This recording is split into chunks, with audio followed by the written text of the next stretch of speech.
Bueno, la dinámica del encuentro de hoy va a ser que va a comenzar su disertación, su clase, el doctor Salas, y luego hacemos un pequeñísimo descanso sin abandonar el recinto, porque tenemos 2 oradores hoy, y luego continúa Dora Barrancos para cerrar sobre el final con un espacio de comentarios y preguntas como lo hemos hecho durante todos los encuentros. Entonces, bueno, le cedo la palabra sin más a Ernesto Salas.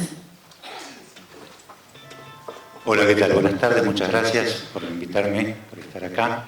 En una hora voy a tratar de presentarles algún tipo de dudas, categorías, algunas cuestiones que tienen que ver con el periodo 55-76, simplemente para generar eso, para generar algunas cuestiones y categorías centrales para analizar este periodo. No pretendo contarles la historia de la resistencia porque en realidad eso duraría mucho más que este pequeño, breve espacio de tiempo que tenemos.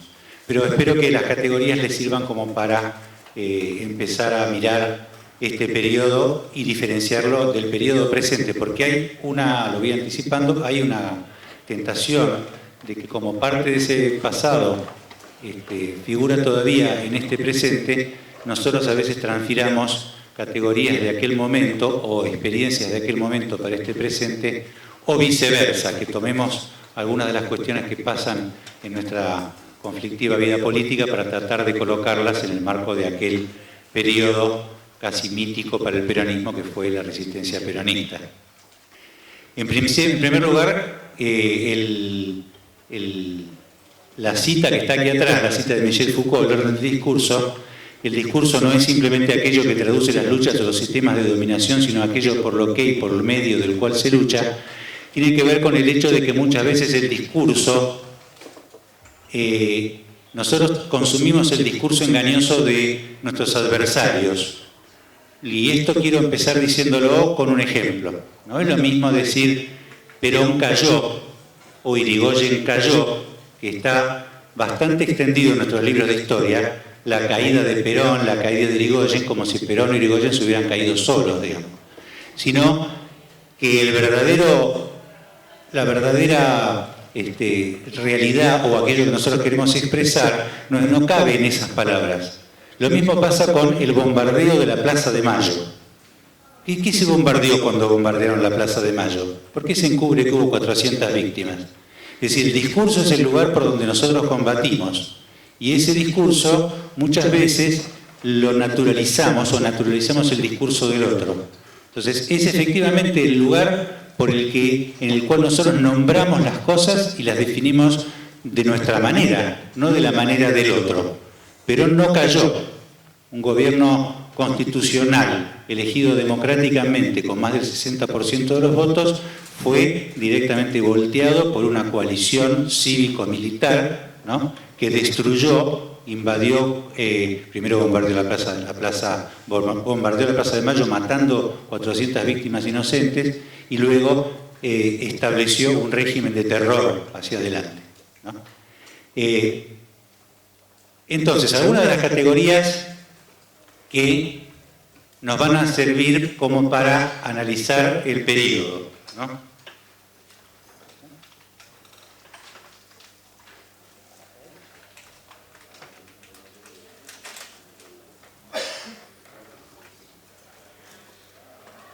Bueno, uno de los problemas para analizar el pasado es lo que ya les dije, que una parte de ese pasado material y simbólico persiste en nuestro presente y tenemos la tentación de comparar lo que pasa en el presente con lo que pasa en el pasado sin definir las diferencias que este presente tiene en aquel pasado. Y digo esto porque el periodo de la resistencia peronista se ha como instalado entre nosotros, entre muchos militantes de la época, justamente porque por primera vez, pero durante mucho tiempo hemos mirado hacia aquel pasado tratando de ver qué hacer en este presente en el cual estamos resistiendo a un gobierno que ha invadido y que pretende anular todo lo que hemos hecho en los últimos años, ¿no? Pero me sirve esto también para decir dos cosas. El presente, la historia tiene una estructura material y una estructura simbólica. No es que la estructura material esté separada de la estructura simbólica. Accionamos al mismo tiempo que nos representamos. Es decir, no existe lo material separado de lo simbólico. La realidad es una sola. Solo para analizarla a veces la dividimos en estos dos campos, ¿no?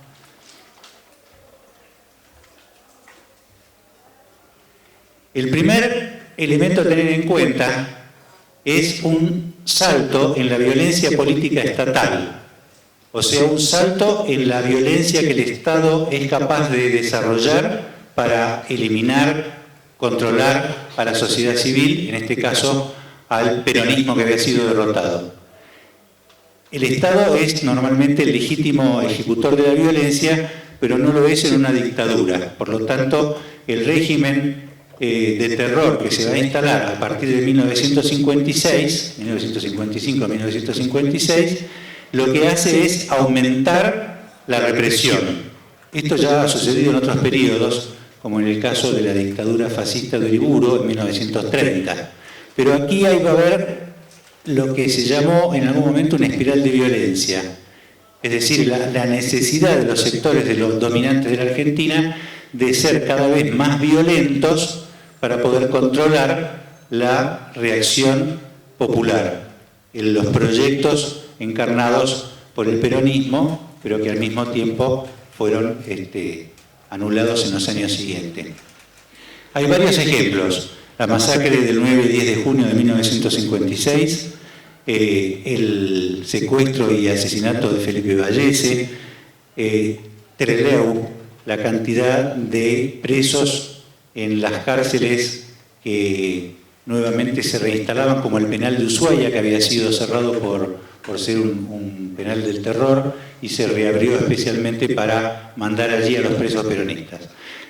Una mayor parte de los delegados sindicales de esta época fueron directamente a la prisión, estuvieron detenidos. Otra parte fue en esas prisiones torturados. Hubo masacres en movilizaciones, asesinatos en distintas movilizaciones obreras, y así sucesivamente se fue creciendo en un acto de violencia política que incluía la práctica de la tortura a los detenidos como un hecho absolutamente natural.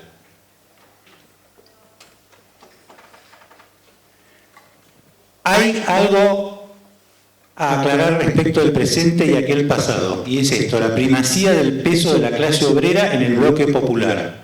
Y hablo de clase obrera industrial, la clase obrera. Después vamos a ver un cuadro que lo grafica. Desde el peronismo y hasta los años 80, la sociedad argentina era una sociedad salarial, con casi el 75% de su población activa implicada en relaciones salariales. Para que entiendan la diferencia con el presente, en el 2003 la población activa implicada en relaciones salariales era 1/3 de la población. Solo 1/3 de la población. Por lo tanto, lo que tenemos son trabajadores en el estado de bienestar. Y de esos trabajadores, una parte importante de ellos son obreros industriales, manufactureros, a los cuales hay que sumar también los obreros de la construcción. Después lo vamos a ver. Hay un proceso posterior de tercerización de las actividades económicas que hacen, y vamos a ver después el cuadro, un progresivo descenso de la clase obrera industrial.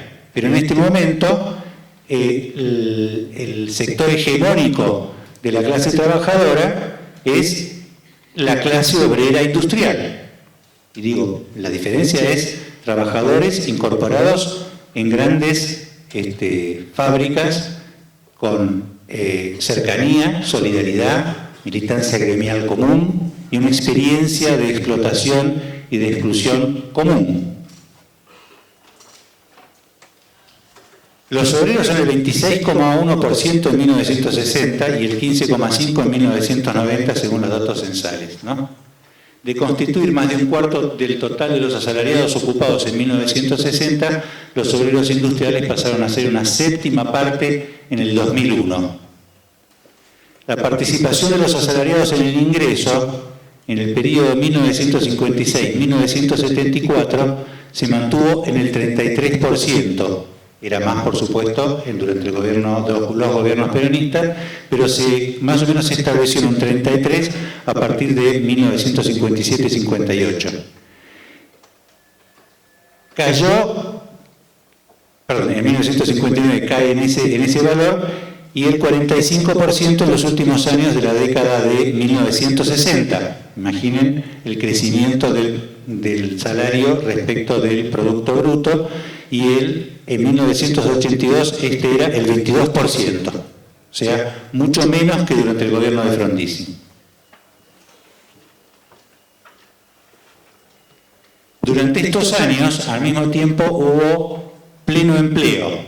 No pleno empleo, o por lo menos no una baja porcentaje de desocupación como el que se conoció en los últimos 12 años, sino que en estos años la mayor parte de los trabajadores, como ya dijimos, tenía una situación formal de asalariados formales, y por lo tanto el 6% solo estaba desocupado, pero el 75% del total estaba ocupado bajo relaciones salariales reales, o sea, con jubilaciones, con vacaciones pagas, con accidente de trabajo, etc. Todo lo que implica la formalidad. O sea que comparado el periodo 1955-1976 con el presente, aquel era un país con un alto nivel de integración, que la fractura social posterior solo ha evidenciado más. Lo que sucedió después fue un genocidio social. Pero aquí lo que tenemos en este momento es una clase trabajadora formal, organizada en sus sindicatos, y con un peso importante de la clase obrera industrial y su cultura y su experiencia. Fíjense el cuadro, repite lo mismo que estoy diciendo, ¿no? El primer subtotal, el subtotal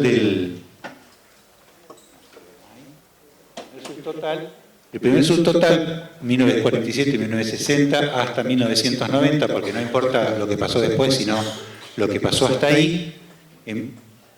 El conjunto de la clase obrera, el 24% en 1947, industrial, más los sectores de la construcción, dan el 28,7%, en la primera parte de este periodo que hemos establecido. En la última escala son el 23%, y eso solo hasta 1990.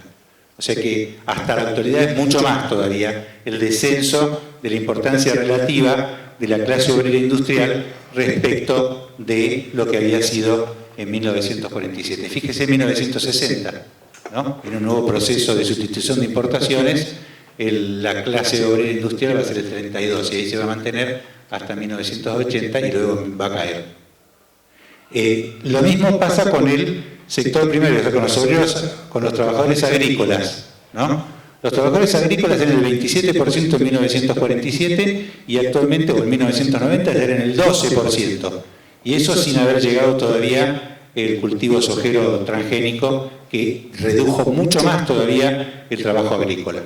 O sea, lo que tenemos en aquel momento es una importante cantidad de trabajadores en el sector primario, pero una importante y mayor cantidad de trabajadores obreros industriales, con todo lo que ello implicaba de su experiencia en las fábricas, de su experiencia sindical a partir del peronismo, de la construcción del poder sindical, y que va a ser una tónica importante para este periodo que estamos tratando.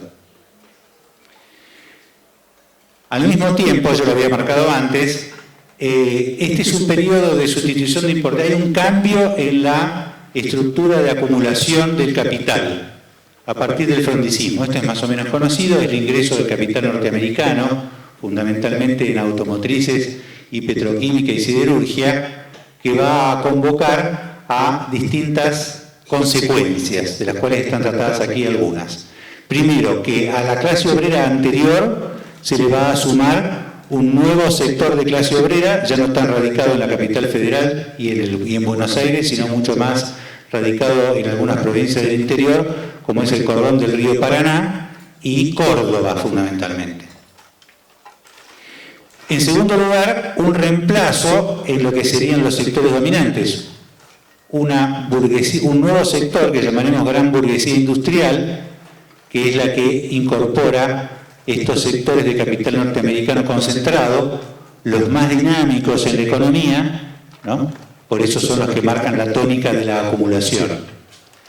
Y por otro lado, un proceso de modernización, va a haber dos momentos de la modernización, uno es el intento del gobierno de Frondizi, del desarrollismo frondicista, y otro intento que es el gobierno de Onganía, va a ser un intento de desarrollismo desde el punto de vista autoritario, que le va a dar, aun cuando todavía la gran burguesía agraria recuerda con nostalgia que Onganía se paseó por la sociedad rural en un carruaje, ¿no? Va a ser los primeros que van a imponer las retenciones agrícolas. El gobierno de Onganía va a ser el que impone las retenciones agrícolas, tratando justamente de derivar algunos ingresos desde la burguesía, desde la actividad agropecuaria hacia la modernización industrial. Y ese era uno de los propósitos del gobierno de Onganía, uno de sus objetivos.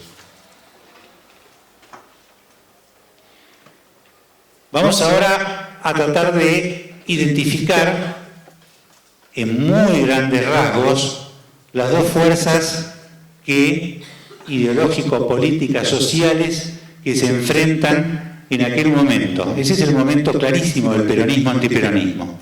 Cuando los antiperonistas derrocan al gobierno de Perón, lo hacen con un sentido clarísimo de qué es lo que tiene que ser anulado de la vida social y política argentina. ¿Qué es el peronismo en aquella época? ¿O qué es lo que podríamos decir acerca del peronismo? Hay reconocimiento mutuo, identidad política y conciencia de clase.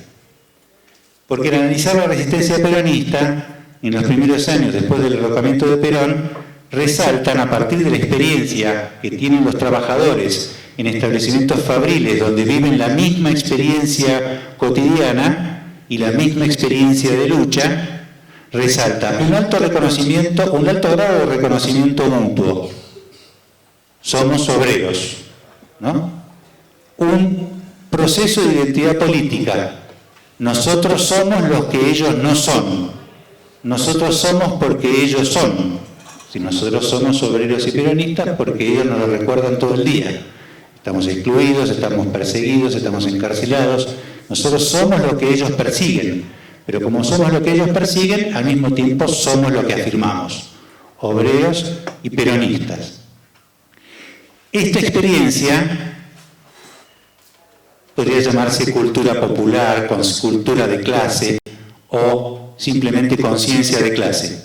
Es un periodo en el cual este reconocimiento mutuo llama a la identidad de no solo política, sino a una identidad social, ¿no? Y esa identidad social, obreros industriales hegemónicos de una clase trabajadora, genera al mismo tiempo un sentido cultural al interior del propio peronismo que no puede menos que estar siempre pendiente de la situación de la clase obrera. Es un peronismo obrerista, es un peronismo de sindicatos. Además es un peronismo proscripto políticamente y los sindicatos ocupan al mismo tiempo la doble representación, sindical y política. Bandor negocia no solo lo que va a pasar en la fábrica, sino que al mismo tiempo negocia la actividad política. Y negocia con la iglesia, y negocia con los militares, y negocia con todo el mundo. Tal vez por eso después termina siendo parte del problema, ¿no? Bueno, acá ya lo dije, respecto de la población económicamente activa, los obreros, incluyendo los obreros agrícolas y de la construcción, representaban el 54% del total de la PEA. ¿Qué es el antiperonismo en esta época? Tal vez hay algo de esto que todavía perviva, así como hay algo del peronismo que todavía perviva. El peronismo se funda en una fuerte cultura, el antiperonismo se funda en una fuerte cultura del desprecio. Y de eso hay mucho en ese momento. Una fuerte cultura del desprecio por los dominados. Porque eso establece el ellos, el nosotros antiperonista. Nosotros no somos ellos. Así como antes dijimos que el peronismo era nosotros no somos ellos, no somos gorilas, ¿no? Y si los identificamos son los gorilas. Nosotros, los gorilas o los antiperonistas, no somos peronistas.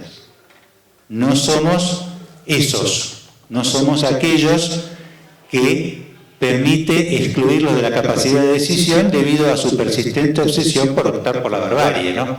Es decir, son bárbaros, son incultos, no saben, el voto calificado sería aplicable, nosotros somos cultos trabajadores, ellos son vagos e incultos, vagos e ignorantes, etcétera, etcétera. Este concepto que ha atravesado gran parte de la historia política. Cuando lo voltearon a Irigoyen, ¿no?, se hablaba de la chusma radical. Y los que los voltean son los señoritos de la clase bien, convocados en la Liga Patriótica y en algunas otras organizaciones fascistas, que directamente pasan de los palacios de Barrio Norte a la calle a combatir a la chusma radical. Parece una constante, digamos, de los movimientos populares tener que ser acusados de este modo. En aquel momento hay muchos que recuerdan los libros de texto peronistas para hablar de la forma en que el peronismo adoctrinaba, ¿no? Evita me ama, mamá me ama, todos esos textos que todo el mundo más o menos ha conocido y alguna vez ha escuchado. Yo me formé, secundario, mediante, con un libro de educación cívica, o creo que se llamaba educación democrática, no, educación cívica se llamaba en aquel momento, ¿no? Porque lo de democrático estaba bastante difícilmente reivindicable, aunque después vamos a hablar de cómo conservan o cómo se apropian del concepto de democracia, que existía y tenía como uno de sus componentes el concepto de masa y pueblo, ¿no? La masa era contagiada por el líder, cooptada, manipulada, era todo aquel que en grupo era manipulado por otro. Ese no era el verdadero ciudadano, ese serían los peronistas, ¿no? El verdadero ciudadano era el pueblo, siempre basado en un concepto un concepto individualista que todavía hoy persiste, ¿no? El pensador. Si no han leído el cuento de Borges y Bioy Casares, La fiesta del monstruo, yo se los recomiendo. Es una copia de El matadero de Echeverría, ¿no? Si a lo mejor han leído El matadero. En El matadero, unos federales en un potrero, en el mercado, ¿cierto?, terminan matando a un unitario. En La fiesta del monstruo, el cuento de Bioy Casares y de Borges, hay una manifestación de obreros que van a ver al monstruo, ¿no?, en un camión. Es toda una burla, incluso se burlan del lenguaje con una especie de cocoliche, todo lo que Borges y Bioy Casares veían desde su posición de clase respecto de lo que el peronismo era, no el peronismo Perón, sino el peronismo, los peronistas, ¿no?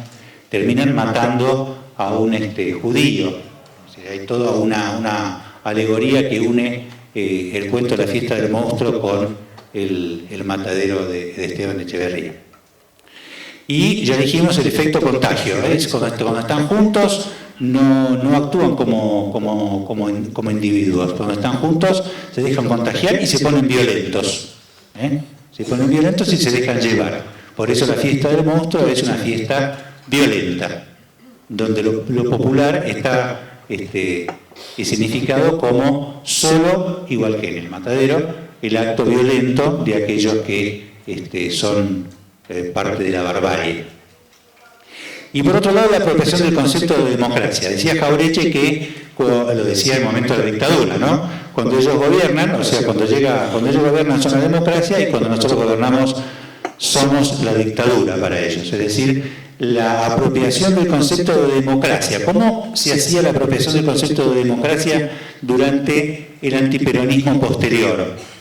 Perón no era demócrata, a pesar de que había ganado con el 62% de los votos, porque eso no ratificaba o no identificaba a la democracia, sino que Perón se había derivado, era una derivación falsa o peligrosa de la democracia que derivaba hacia el totalitarismo, hacia el autoritarismo, con el cual se significaba el gobierno de Perón. Nosotros somos los demócratas. De hecho, el golpe de Estado de 1955 se hace a favor de la democracia y en contra de la dictadura para derrocar al tirano, ¿no? Es decir, todos estos conceptos que son apropiados por el antiperonismo. Pero en el centro de todo, y esto sí es bastante importante ratificarlo hoy, hay una inmensa cultura del desprecio que habilita lo que dije al principio, un aumento de la violencia. No podemos hacer que ellos dejen de ser, por lo tanto tenemos que reprimirlos para que dejen de ser, ¿no? Hay un aumento exponencial de la violencia en el periodo.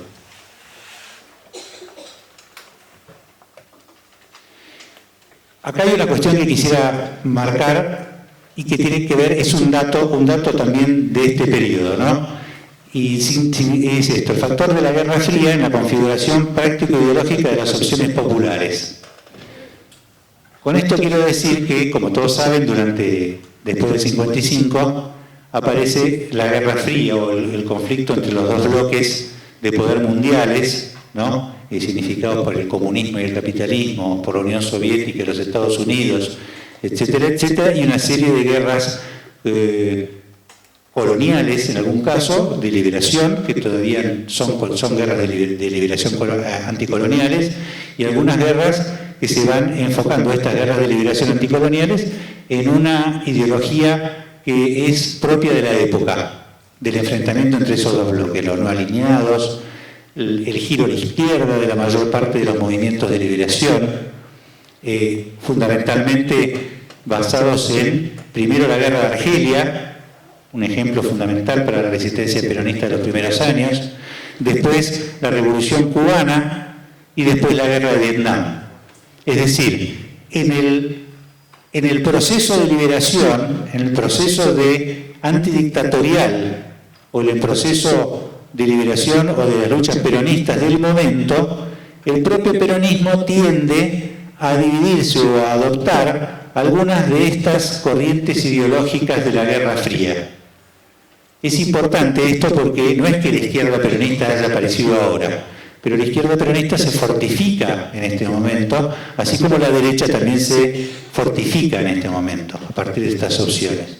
Y no significa que todos, que no compartieran, que el peronismo no compartiera en sí mismo algunos aspectos que le eran comunes, como por ejemplo, alguna vez habrá que estudiarlo más profundamente, ciertos aspectos que tienen que ver con el nacionalismo. Puede haber nacionalismo de izquierda como nacionalismo de derecha. De hecho, una parte de los nacionalistas de derecha, o de los jóvenes nacionalistas de derecha, empiezan a mirar que su nacionalismo está equivocado, que el nacionalismo está más a la izquierda que a la derecha, y cruzan esa cuestión ideológica.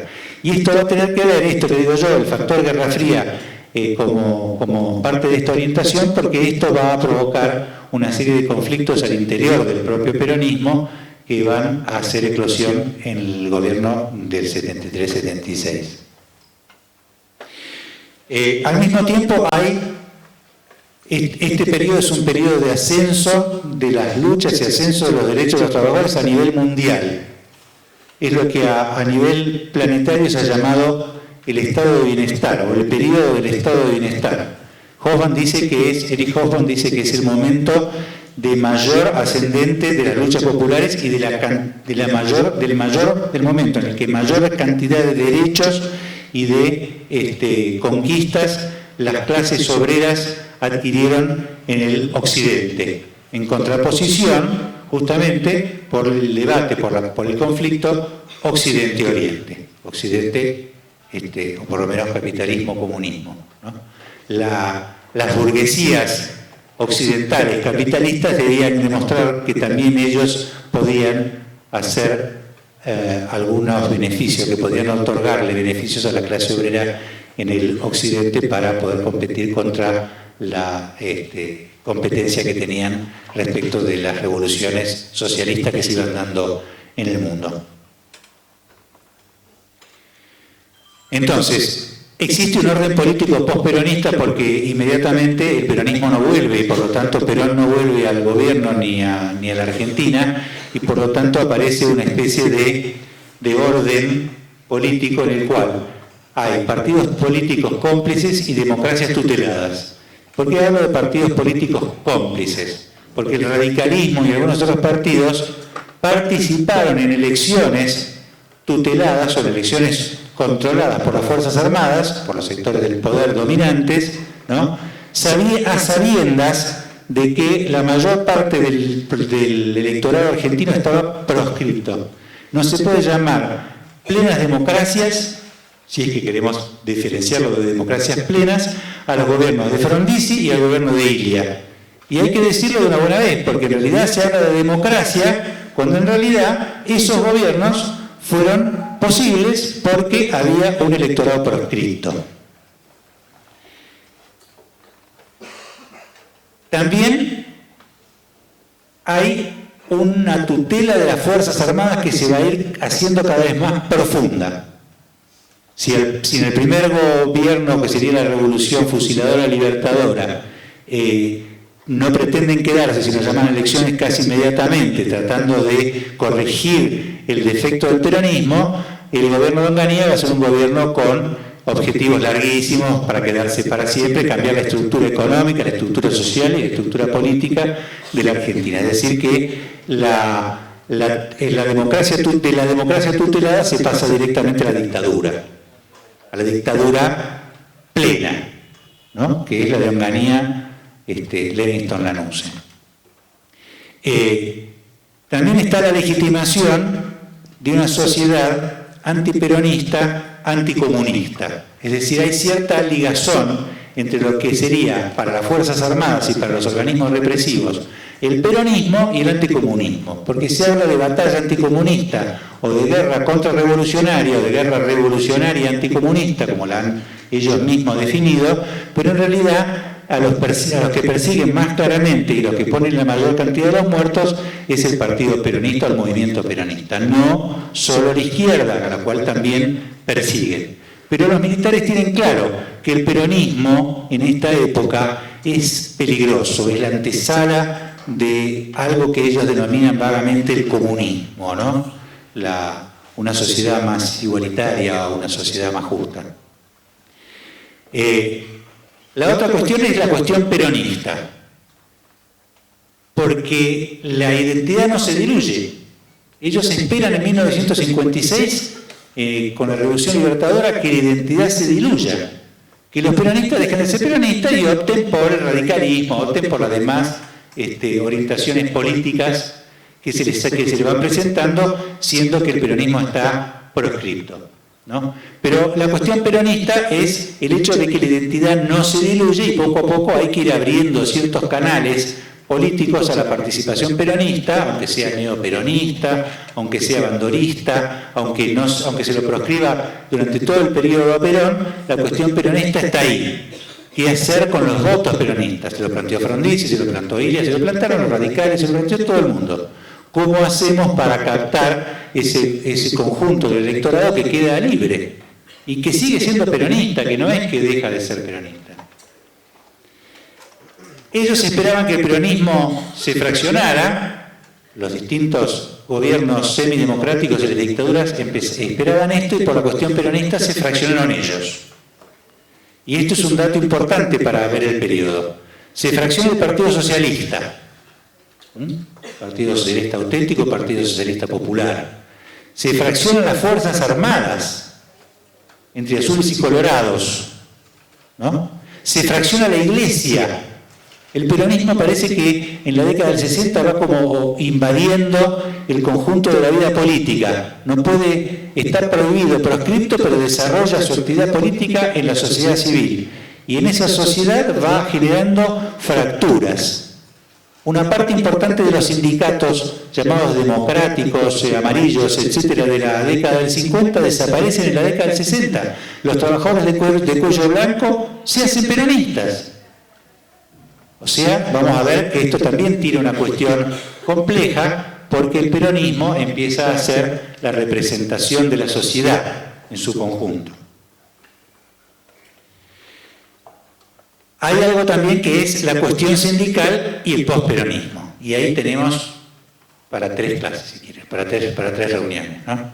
Es decir, los sindicatos hegemónicos del peronismo, los que después llamaremos bandoristas o colaboracionistas, pactan un equilibrio que sostenía el orden político peronista. Como Perón no volvía y ellos eran la representación del peronismo, eran necesarios para establecer ese orden político postperonista, en favor de la defensa de las organizaciones sindicales, de que permitieran los gobiernos, los sucesivos gobiernos que intentaban anularlos, permitieran las asociaciones sindicales, negociaron la posibilidad de no atacar directamente el orden político que se genera. O sea, no luchan por la vuelta de Perón, abandonan la vuelta de Perón y empiezan a negociar un orden político que lo va a llevar, en el caso de Bandora, a tratar de hacer un partido laborista, más o menos en la tradición de lo que fue el Partido Laborista, para independizarse de Perón.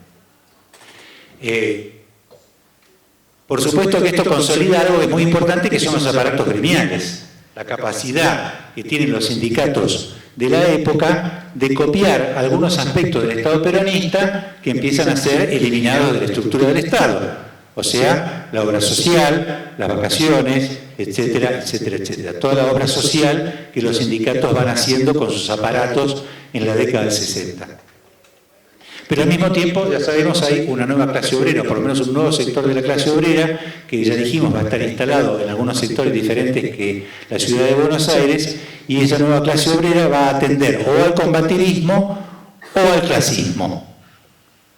Unos sectores del peronismo van a atender hacia el combativismo y sectores de la nueva clase obrera van a atender hacia el clasismo, a lo que llamamos los sectores industriales independientes, como es el caso de Tosco, hacia la izquierda, ¿no? O como es el caso del clasismo, en el caso de Salamanca y algunos otros líderes que consiguen importantísimos sindicatos de la época, el Citrax-Citram, etcétera, las distintas expresiones del clasismo que no son necesariamente tosquistas, porque Tosco también está separado en parte de esa expresión, de esas expresiones, y lo que es el combativismo peronista que viene desde la resistencia peronista.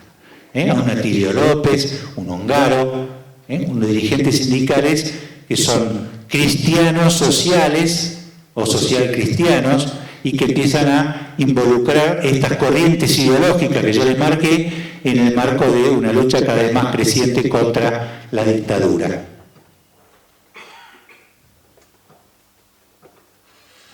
Entonces, para ir sintetizando, a partir de 1968 se produce un hartazgo social por la situación que se ha estado viviendo en esos años.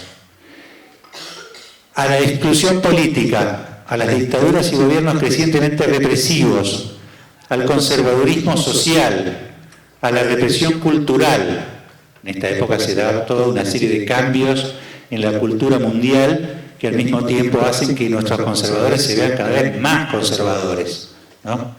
Y la pérdida de la soberanía económica se enfrentaron con una sociedad con un peso material central de la clase obrera, con una identidad política que los unificaba, ¿no? Con corrientes ideológicas de liberación, con un giro a la izquierda, con la peronización de los sectores medios y al mismo tiempo con un proceso de lucha armada de organizaciones político-militares antisistémicas. Entonces, este es el conflicto de fines de los 60, principios de los 70.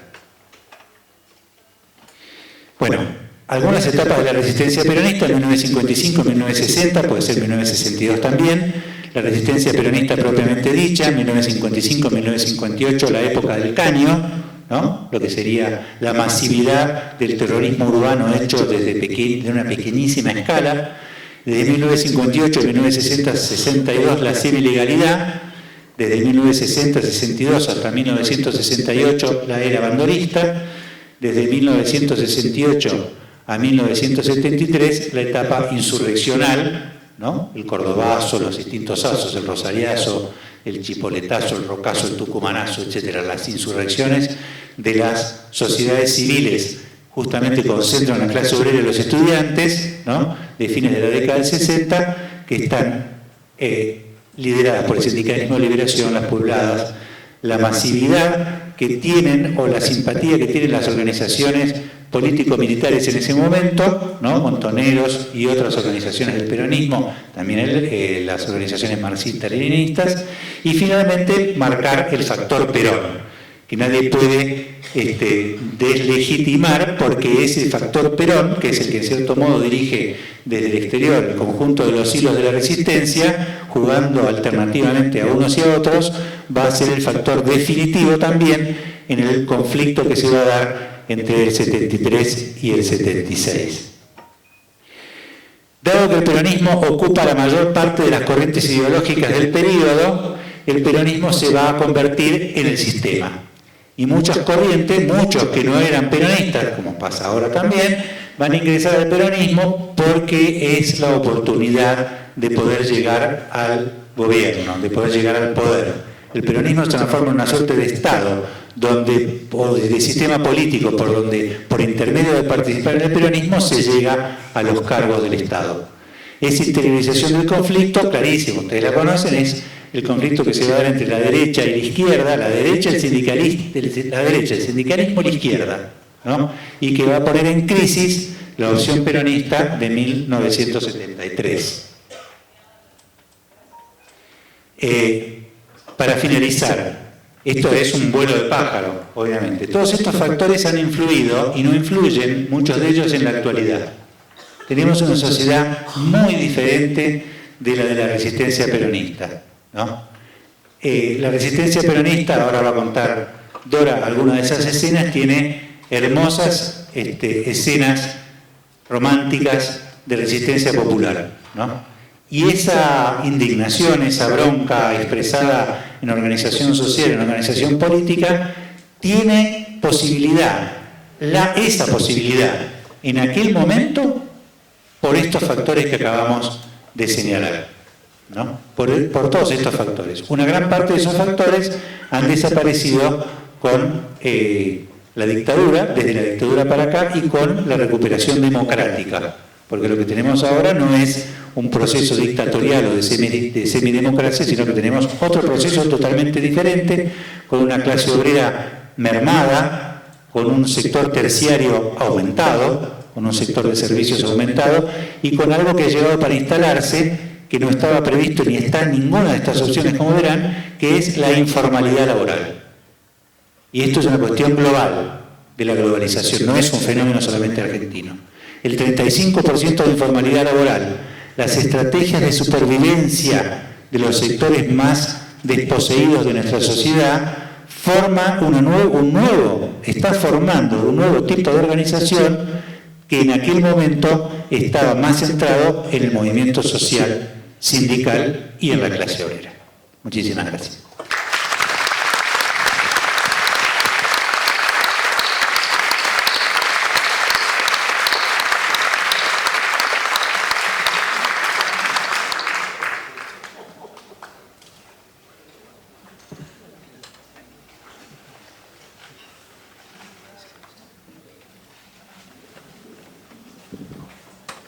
Bueno, muchísimas gracias.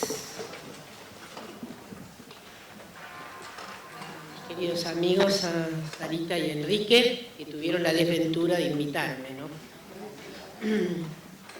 Gracias, Ernesto, porque estamos aquí compartiendo este teatro. Yo les voy a contar algo más incidental de lo que fue la resistencia, sobre todo y a propósito de una reverberación de esa resistencia en alguna medida por consecuencia de las decisiones tomadas durante el gobierno democrático de Front de Isidro.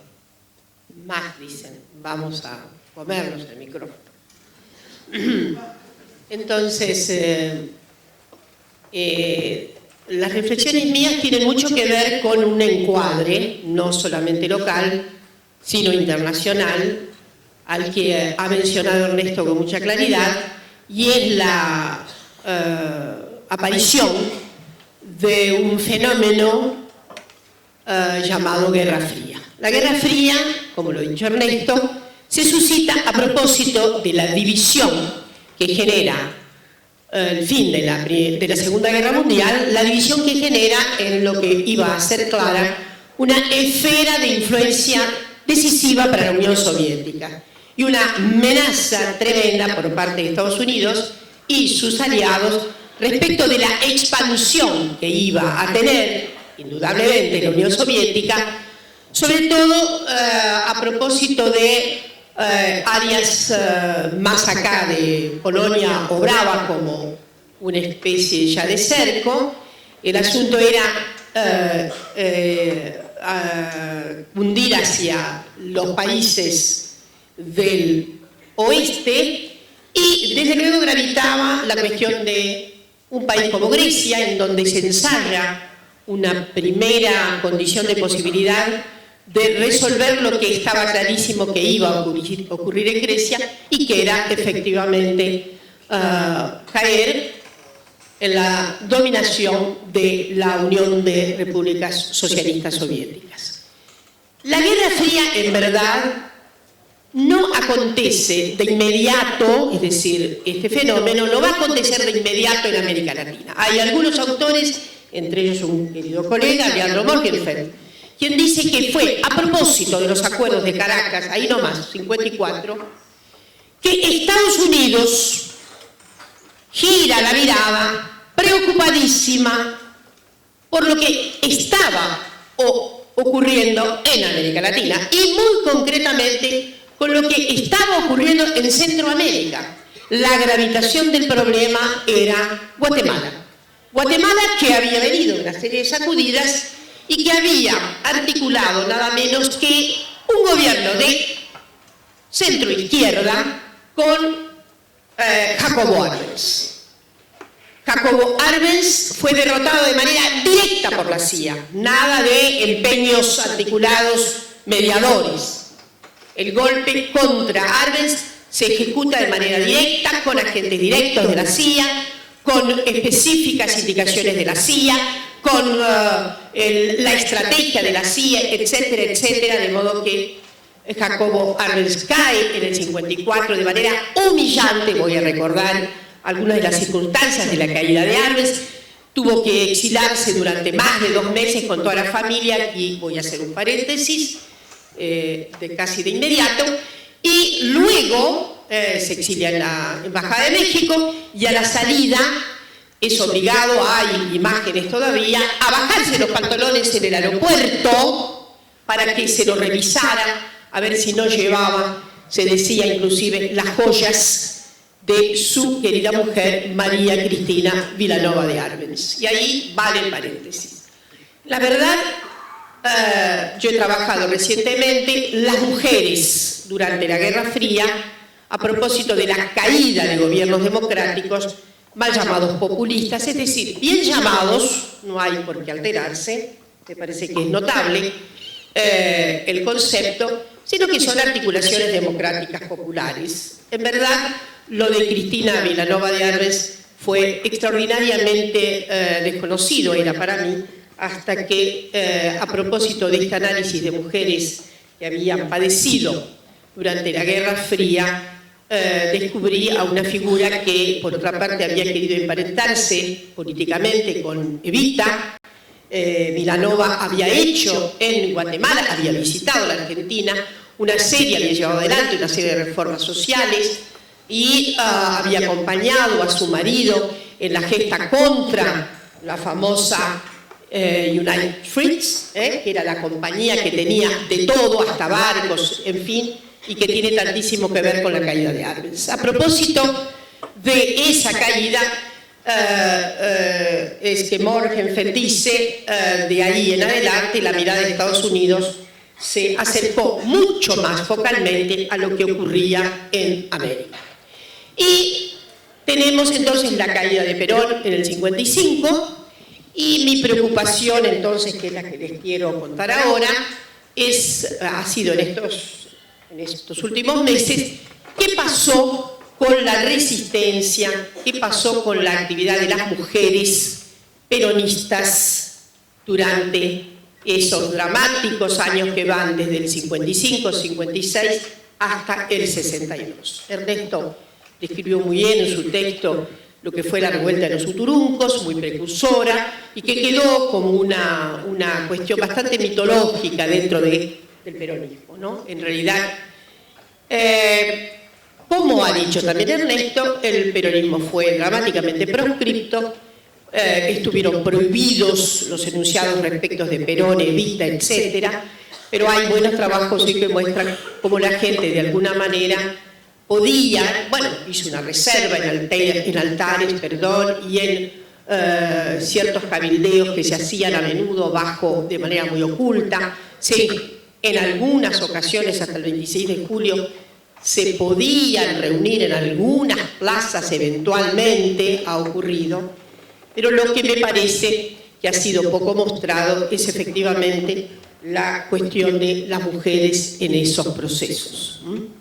En primer lugar, recordar que entre alrededor del 57, 58, del 55 al 58 aproximadamente, hubo una represión que alcanzó a alrededor de 50.000 personas en Argentina, de una u otra manera, y que alrededor de 10.000 fueron mujeres.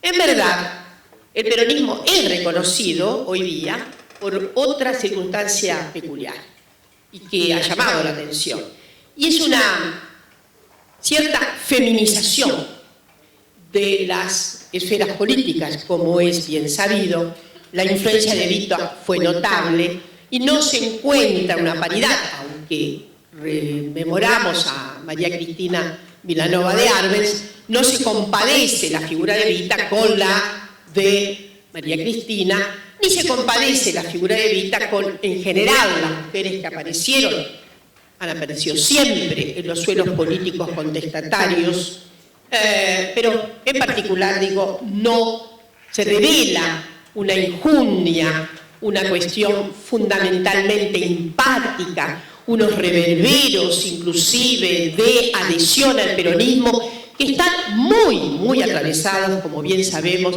por la figura de Eva Perón. La figura de Eva Perón no es apenas una figura en la que se triangulan efectos de poder. Es cierto que no podemos hablar, insisto, de una idea de feminización del poder peronista, pero es evidente que Evita tiene una condición de posibilidad acerca de lo que podríamos llamar una cierta minación de la vieja cantera masculina y patriarcal a propósito de la injundia de su acción política, su decisión de hacer la rama femenina que la lleva efectivamente a conquistar algo así como el 25%, 26, entre 25 y 27% de los escaños parlamentarios argentinos en 1952. Una extraña circunstancia. Solo la Unión Soviética podía tener alguna representación femenina, pero ni siquiera los países nórdicos. Era absolutamente peculiar de la escena política argentina esa sobrerepresentación de mujeres. Pensemos hoy a la luz de nuestro ya magro cupo de 1991. A la caída de Perón, digamos, los penales argentinos se llenaron sobre todo de representantes, de exrepresentantes. La enorme mayoría de las que habían sido diputadas y senadoras durante la época del peronismo fueron detenidas y estuvieron largo tiempo. Y voy a recordar la anécdota de la propia Juanita Larrauri. Juanita estuvo mucho tiempo en el penal y a menudo, me acuerdo de una entrevista allá lejos y hace tiempo, cuando Juanita revelaba que a menudo venían y le decían: la vamos a fusilar esta noche. Y Juanita hacía remarcable su condición, digamos, de estereotipo de género, se pintaba más, se maquillaba a propósito y dijo en esa oportunidad: no me iba a encontrar la muerte despeinada y despeintada, algo así. Lo cierto es que esa enorme cantidad de mujeres que fueron detenidas a menudo no ha sido bien registrada. Felizmente ahora estamos con una gran renovación historiográfica. La verdad es que la resistencia peronista, que ha sido ya mencionada por Ernesto, de la cual yo voy a focalizar un segundo aspecto, que es en realidad colindante, pero no es exactamente la resistencia, tiene una especie de limitante a propósito de la promesa de Frondizi para llegar al gobierno. Frondizi hace un pacto, claramente, y esto ha sido muy bien descrito, y ese pacto lo hace presidente en 1958 y, como bien sabemos, Frondizi está muy lejos del cumplimiento del pacto, todo lo contrario. De ahí que efectivamente vuelva a renacer sobre todo entre los sindicatos y en los grupos de trabajadores. Esto es clarísimo, muchísimo menos entre los sectores medios. Tenemos todo un debate. Los sectores medios en el interior del país se peronizaron, los sectores medios capitalinos no, y probablemente tampoco ocurrió así con Rosario ni Córdoba, pero en el interior la circunstancia fue mucho más matizada.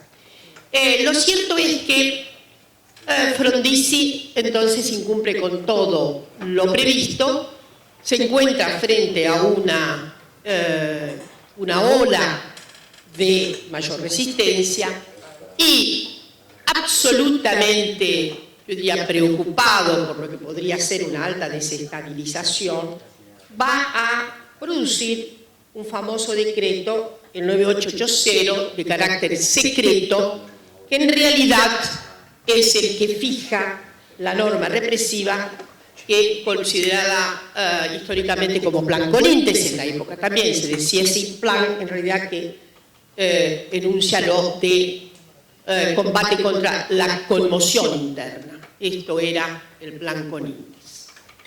Ese plan es de noviembre del 58, pero en realidad no se va a poner en ejecución sino hasta más adelante, y notablemente el ardid del plan Conintes fijaba una serie de condiciones, una serie de, digamos, de antecedentes. Uno de esos antecedentes había sido, sí, una ley de 1948, la 13234, por la que el peronismo había argumentado a través de la ley la defensa, pero con relación a la posibilidad de invasiones externas. No tenía nada que ver con lo que podría ser una insurgencia interna.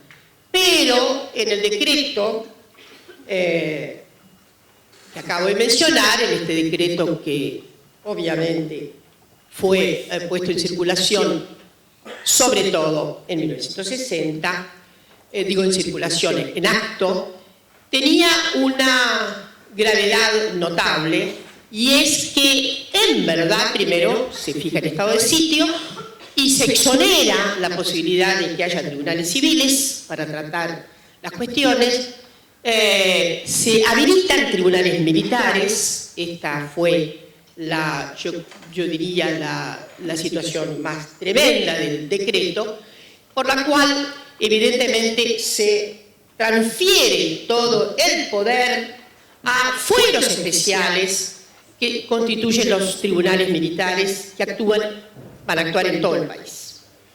Esos tribunales militares fueron evidentemente los que voy a tratar acá con relación a algunas mujeres que fueron juzgadas. En general, insisto en la idea, las mujeres que fueron condenadas a propósito del decreto y de la actuación, obviamente, que habilitó el decreto de los tribunales militares, ha sido una página muy, muy desconocida.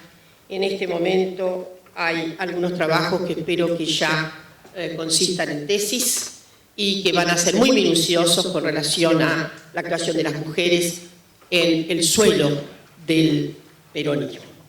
Las primeras, digamos, que cayeron bajo la férula de los tribunales fueron las detenidas en Córdoba en marzo del 60, Ofelia Sarabia Vera y Elena de Aguayo. Allí aún se considera que no la lesionaron por entero, pero la detuvieron un tiempo. A Teresa Argentero, la esposa de Héctor Sarmiento, que fue un miembro destacado de la resistencia peronista y que estuvo varios meses en prisión. En 1960 fueron condenadas por tribunales militares fue en primer lugar María Margarita Arensen de Ahumada. Fue condenada a 6 años de prisión por el Consejo Especial de Guerra de Mendoza. Y voy a recordar quién era. Era la mujer de Ciro Ahumada. Ciro Ahumada, que había sido uno de los más allegados al peronismo, era teniente, del ejército, había sido dado de baja en el 55, creo que Ciro Ahumada en sí mismo no tiene todavía una tesis doctoral, pero Ciro se convirtió también en una especie de gran mito, de gran actuación resistente. María Margarita obtuvo la revisión de su condena, he visto el expediente, a 4 años, primero condenada a 6, luego a 4 años, y había sido acusado de transporte de armas y encubrimiento, y desprendiéndose del expediente que la célula a cargo del esposo había sido la acusada de planear una serie de actos terroristas, entre ellos el haber puesto un explosivo en una empresa norteamericana dedicada a hidrocarburos en Mendoza. Es muy probable que María Margarita tuviera una gran solidaridad con la actividad del marido en general, podríamos decir, pero no me gusta digamos, no me gustaría interpretar como que se trataba solo de las esposas, las madres o las compañeras. En realidad, y como dice Ernesto, había una comunidad peronista. Las familias solían distinguirse entre identidades peronistas y las otras, desde luego, de modo que las circunstancias, me parece que lo de María Margarita deviene más de la actuación tremenda del marido, y que seguramente en la casa de ella habrán encontrado, eso es lo que dice el expediente, una serie de, digamos, de pruebas tangibles acerca de la actividad terrorista que desarrollaban tanto ella como su marido. En el 61, el mismo Consejo de Guerra de Mendoza condenó a 6 años de prisión a Elena Moyano de Blanco por el delito de intimación pública, tenencia y transporte de explosivos. También su esposo era un militante reconocido, había actuado en la primera leva de la resistencia y también había sido condenado por el Tribunal Militar. El Consejo de Guerra Especial número 1, que actuaba en Buenos Aires, en mayo del 60, condenó a María Mercedes Salvatierra de Iñiguez, era la esposa del general Miguel Ángel Iñiguez. Ustedes saben que fue una figura notable, diástole y sístole respecto de sus, digamos, de diástole y sístole, perdón, respecto a la interpretación que se hace ideológica sobre Iñiguez. Hay posiciones que lo ubican más a la derecha, hay posiciones que lo ubican más a la izquierda. Otra imputada y condenada fue, y acá seguramente Ernesto va a recordar el caso, Dominga Paz de Guzmán, la esposa de Magín del Carmen Guzmán. Fue un activo militante de la resistencia peronista. Hubo una serie de acontecimientos protagonizados por Guzmán, y que había sido condenado a 25 años de prisión por la colocación de diversos explosivos, aunque no hubo ninguna víctima en la colocación de esos explosivos. Otras de las condenadas fueron Elisa Arrieta, Norma Brunilda Kennedy, personaje de lo más interesante. Norma había venido del PC, se había pasado con armas y bagajes, era la compañera de Alberto Rearte.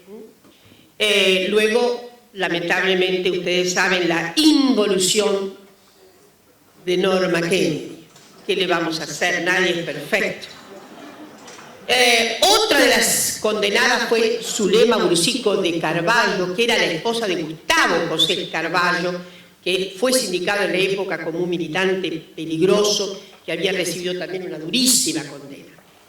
En mayo de ese año, vinculándolo a los actos de Magín del Carmen Guzmán, se detuvo en una finca de La Tablada a una joven obrera textil, 35 años, acusándola del delito de cuidado de material de explosivos. En el 60, en noviembre del 60, fue detenida y sometida al mismo Consejo de Guerra este que estoy refiriéndome, que era el número 1 que actuaba en la capital, María Mercedes Vera, a quien se acusó de integrar una célula terrorista con base en el barrio capitalino de Villa Lugano, Ernesto se va a acordar, cuya sede era un comercio de fiambrería, que ocupó una gran cantidad de noticias en diarios de la época. Y, María Mercedes Vera fue gravemente imputada en aquel momento. Vera probablemente fuera la pareja de otro gran militante de la resistencia, Eduardo Fernández Rojo, pero felizmente en el caso de Vera, finalmente el tribunal no encontró las pruebas necesarias para la condena. El fiscal había pedido una enorme cantidad de penas, 7 años, no recuerdo bien, pero, en fin, he aquí un manojo de mujeres que fueron condenadas por tribunales militares. En 1962 el Plan Conites en realidad ya no había sido superado por otro decreto, pero quedó en pie una tremenda ley que fue la 15.293 de represión a la terrorismo. De modo paradójico, ustedes saben que Frondizi fue acusado de connivencia con el comunismo y se ocurrió el famoso golpe de Estado a propósito de un tiempito después de haber recibido al Che Guevara, que estuvo unas horas apenas de la famosa conferencia de Punta del Este. Sí, y seguramente también Ernesto va a recordar esto, hubo un tremendo acontecimiento y me parece que ese sí sitúa un grado de articulación entre lo que era el peronismo a la izquierda, claramente, y lo que eran algunos grupos que venían de la izquierda, como el socialismo de vanguardia. El socialismo de vanguardia fue un ariete y me parece que lo que voy a narrar ahora tiene mucho que ver, sí, con una articulación ya muy directa entre los grupos de la izquierda peronista y ciertas articulaciones que ya se hacían, insisto, en la idea de grupos que venían de la izquierda. Ocurrió una circunstancia nunca bien aclarada que tuvo como centro una fábrica dedicada de fábrica de baterías en la calle Gascón al 200 de Buenos Aires, que era propiedad de 4 hermanos de apellido Massi. Digo, las circunstancias no han sido bien aclaradas, tal vez por denuncias, tal vez, no sabemos muy bien, hay que escarbar mucho más el expediente, y la verdad es que yo tengo noticias primero de los diarios y después de lo que he encontrado en el viejo archivo de DIPLA en la provincia de Buenos Aires. Es muy probable que hubiera noticias acerca de que ese local era un local en donde se reunía una célula peligrosísima de peronistas y comunistas y no sé qué, y se produce la muerte de uno de los vigilantes. La muerte no fue nunca bien esclarecida. Es probable que fuera un tiroteo entre fuerzas de seguridad. Lo cierto es que se irrumpe en el local y se lleva un montón de elementos, etcétera, etcétera, y se produce una onda de detenciones masivas en el 62, por la que se sugiere que hay peligros inminentes de que esta célula tenga una extravagante conexión con el extranjero, sobre todo con Cuba, etcétera, etcétera, etcétera. Entre las indicadas, las indicadas claramente, la verdad es que había habido otros, lo hago mucho más rápido, no había habido otros acontecimientos. Se habían robado un banco y además había habido un asalto, una tentativa de asalto en Florida. Aparentemente todo indica que quien cayó en Florida dio todo el rastro de esta situación que llevó al lamentable suceso de la muerte de este policía, ahí nomás, etcétera, con lo cual esta célula le fueron adjudicadas, como ustedes saben, todas las condiciones de posibilidad de lo más horrendo. Fue así que estuvo en vilo el propio John Cook, Alicia Guren. Bueno, se sindicó a la mujer de Alex Lappendorf, a Celia, que se llamaba Adela, al menos a Alicia Beatriz Nápoles, de quien se había sostenido que era la pareja de Mariano Massi, a Elisa Rando, en fin, según las declaraciones que seguramente fueron tomadas bajo tortura, eso es evidente, a propósito de esta secuela de detenciones. Las detenciones llegaron inclusive hasta Silvio Frondizi. Silvio Frondizi fue también detenido por la célula Gascón, así que ustedes se imaginan la cantidad de, digamos, de probables implicaciones pensadas por las fuerzas represivas. Nada indica. Desde luego cayó también en la volteada Norma Brunelda Kennedy.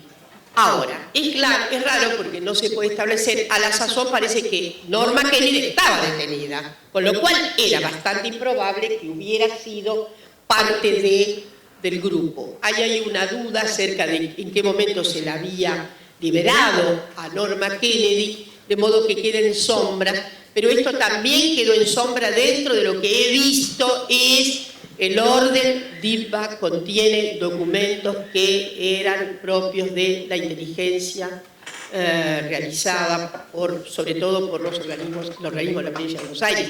De modo que hay ahí una duda que se establece y sí se ve claramente que están buscando aparece una serie de nombres, sobre todo estudiantes, y se ve claramente la actividad de inteligencia de la provincia de Buenos Aires para determinar. Sí, pero de este no sabemos nada así de este acá negativo, en fin, una redada inmensa de detenidos producidas como coletazo de lo que podríamos decir el post-Conintes.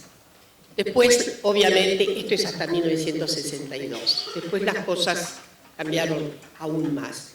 Lo que quería transmitirles, en todo caso, para ir cerrando, es que hubo muchísimas mujeres en el combustible de la resistencia, nombres que todavía tienen que ser buscados y procurados, que esa resistencia no la hicieron solo los varones del peronismo y que, como en todos los casos, es necesario recuperar, digo en todos los casos, porque, como sabemos muy bien, o tal vez no se sepa muy bien, hay todavía una altísima invisibilidad de las circunstancias vividas por las mujeres. La Argentina, quiero cerrar con esto, tiene en realidad una notable tradición de politización de las mujeres. Esa notable politización de las mujeres, obviamente, era antecedente, era antes que lo que Eva Perón construyó, pero se fortaleció de manera notable dentro del peronismo con la agitación, sin duda, que produjo dentro de las filas del peronismo la rama femenina. Digo, una agitación que significó una gran cuenca de expresiones de mujeres. Con relación a otros países de América Latina, en donde por diversas singularidades, es el caso de Brasil, las mujeres de clase media han estado más politizadas, pero no tanto las mujeres de los sectores populares. En la Argentina son los sectores populares los que han manifestado, digamos, es el género femenino en las manifestaciones populares de Argentina la que se ha manifestado de manera extraordinaria.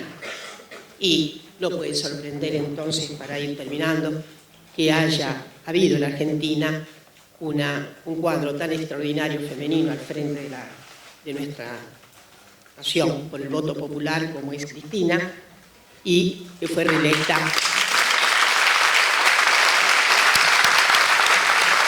No puede sorprendernos y no puede sorprender que siga siendo esta mujer una de las figuras más gravitantes en la escena política argentina.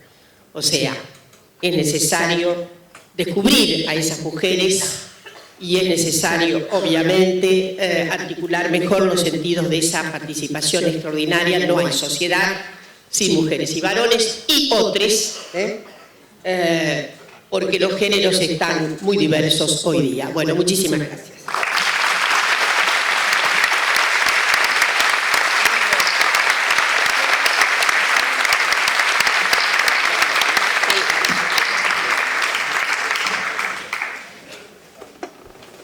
Bueno, vamos a iniciar en la etapa de las reflexiones y preguntas.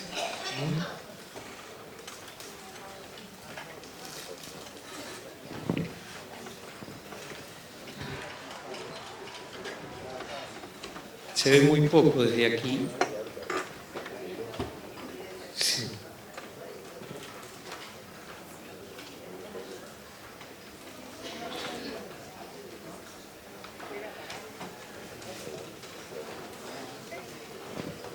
Hola, buenas tardes.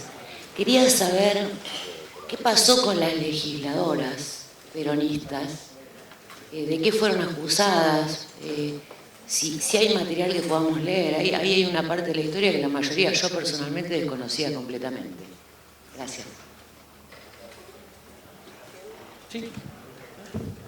La mayoría de las diputadas, por ejemplo, Josefa Tubío, que era diputada por La Pampa, Ana Macri, que era diputada por la provincia de Buenos Aires, bueno, Juanita, Delia, todas estuvieron en prisión, la enorme mayoría, algunas en condiciones peores que otras, fueron a parar al Buen Pastor en general porque era el lugar donde estaban reservadas las condiciones de feminidad en aquel momento, pero fueron muchos meses de prisión. La acusación era ser peronista, no había otra.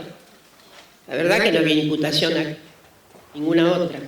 Yo voy a decir algo, en realidad, la Revolución Libertadora del 55, el golpe cívico-militar del 55, anuló por proclama, ni siquiera por decreto ley, por proclama la Constitución de 1949. Al punto que tuvo que hacer un decreto ley para llamar a la constituyente. Es algo extraordinario. De la misma manera que ese golpe de Estado cívico-militar suspendió sine die la ley de divorcio vincular. O sea, son, la verdad, acontecimientos de alta, yo diría, de alto significado en lo que es la disrupción del Estado de Derecho. Una constitución por proclama, no hay ningún decreto ley, terminando con la Constitución del 49, y un decreto ley, hubo varios decretos ley, pero uno de los que me parece que es un retroceso tremendo en materia de derechos personalísimos, de derechos civiles, es la suspensión del derecho vincular. El derecho vincular se había conquistado a finales del 54. Y el golpe fue el 55 y ¿saben lo que es suspender? Suspender por un decreto ley una ley. Pues eso ha ocurrido.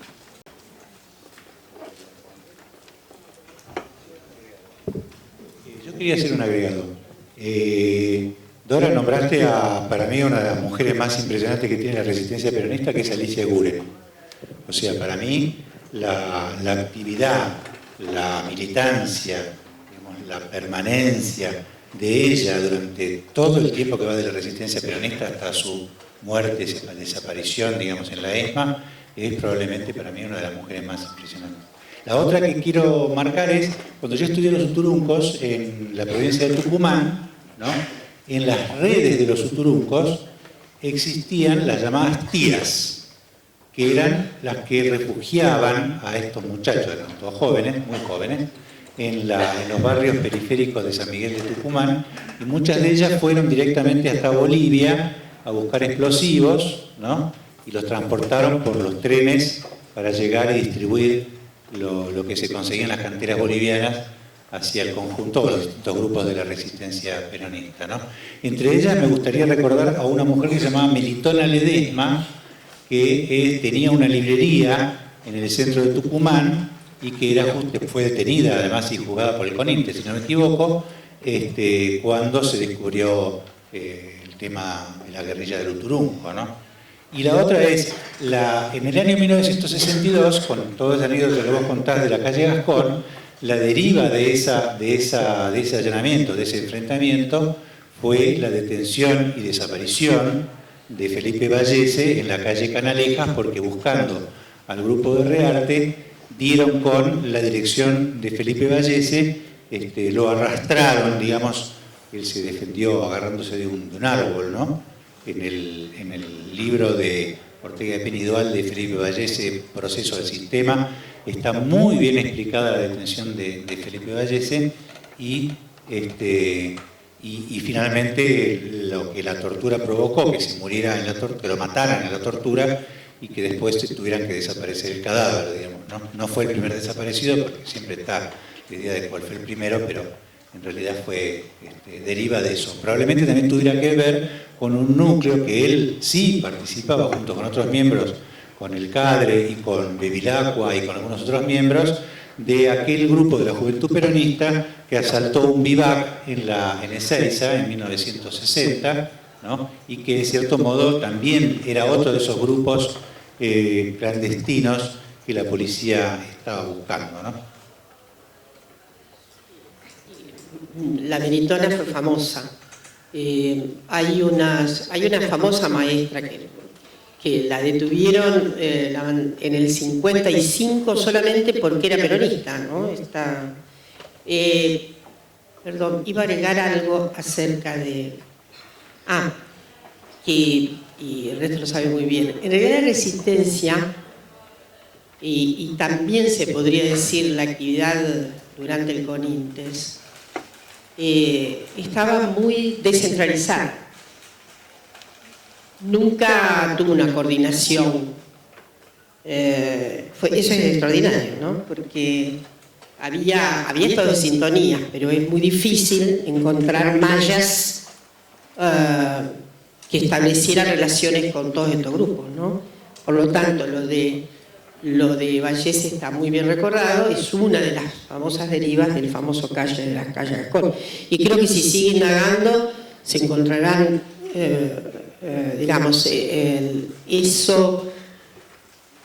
ese fue un acontecimiento, me parece, bastante precursor de lo que va a ser el orden de represión más tarde, ¿no? Es decir, encontrar la idea de mallas que no lo eran tanto, los grupos tenían una expresión más bien autónoma, ¿no? Era muy difícil encontrar una actuación en red. Esto también ¿no? llama la atención. Es decir, un grupo decía, se hizo tal cosa, bueno, tal lo que ocurría, por ejemplo, en la zona sur, Berazategui, Quilmes, que tuvo varios grupos. Y no hemos hablado, obviamente, porque todavía está por indagarse, las mujeres saboteadoras, ¿no? Muchas plantas textiles, con muchas mujeres, el sabotaje fue muy común, como expresión de yo diría, la primera resistencia ahí, ¿no? Y hay que indagar. Yo quería agregar a lo que plantearon Dora y Ernesto, el tema de, no de la virulencia, sí represiva, pero tan profunda, que fue el CONINTES y la respuesta, la implantación del decreto 4161, por el cual se prohibía los símbolos peronistas, mencionar la palabra Perón, Evita o derivados de ello, lo que derivó finalmente en una verdadera batalla cultural. Y este es un tema que también es interesante de abordar. Cómo el gobierno dictatorial busca cualquier camino, a veces hasta irracional, para desperonizar la sociedad, o por lo menos aquellos sectores que estaban con mayor nivel de adhesión al peronismo. Y cómo los sectores populares reaccionan y entablan una resistencia, no solo en el terreno violento, sino en el terreno de lo simbólico. Y allí, en lo simbólico, se entabla una verdadera batalla cultural. Nosotros en el archivo Judicial de Neuquén están los expedientes, porque pasaban por el Juzgado Federal, de todo lo que tenía que ver con la aplicación del decreto 4161. No voy a abundar en todos los expedientes, solo voy a dar 2 ejemplos de los niveles de, sí, yo diría, de irracionalidad de esta política de desperonización y la respuesta. Primer ejemplo, el tren que va de Bahía Blanca a Zapala, durante 3 veces a la semana pasa por Neuquén capital. La formación era la común en esa época: una locomotora, un furgón, un coche de primera y 2 coches de segunda clase. La formación salía de Bahía Blanca, cambiaban la dotación en la estación Darwin y de allí seguían a Zapala. Cuando llega el tren a la estación Darwin, se bajan el que maneja la locomotora, su ayudante, el guarda, asume el nuevo guarda, que pasa a ser el responsable del tren. Según el expediente dice que es José Rodríguez, alias el Gallego. Y cuando llega la formación a Neuquén, se abre el precinto del furgón, el personal ferroviario de la estación empieza a retirar todos los bultos y en el fondo del vagón una bolsa de papa de alpillera de 50 kilos con la inscripción "Apoya el segundo plan quinquenal". Inmediatamente cierran el furgón, se da lo que relata el expediente, se da noticia a la policía monta una ratonera con agentes de civil, esperando a ver quién retiraba la bolsa de papa. Pasado determinado tiempo, nadie retiró la bolsa de papa y entonces se decidió llevar preso al guarda y a la bolsa de papa. Allí,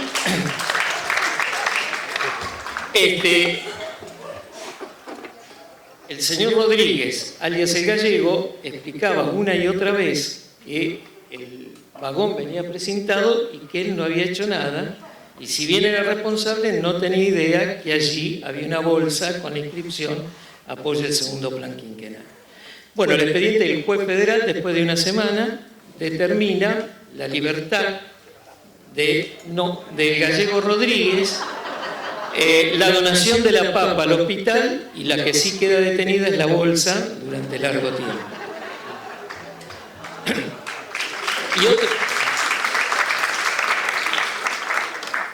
Y otro expediente, pero al revés, de contracultura,